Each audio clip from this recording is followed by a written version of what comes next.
Need to track profitability by department, location, or project type.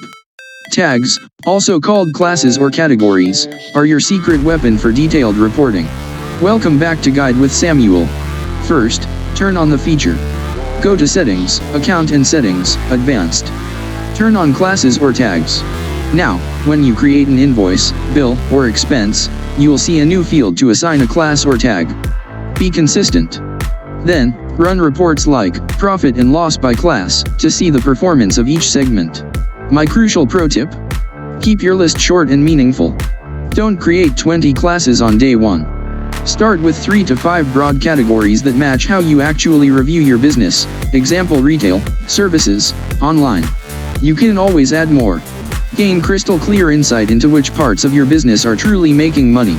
Do you track by location, department, or project type? For more advanced tracking guides, hit subscribe. Thanks for watching. I'm Samuel, and I'll see you next time.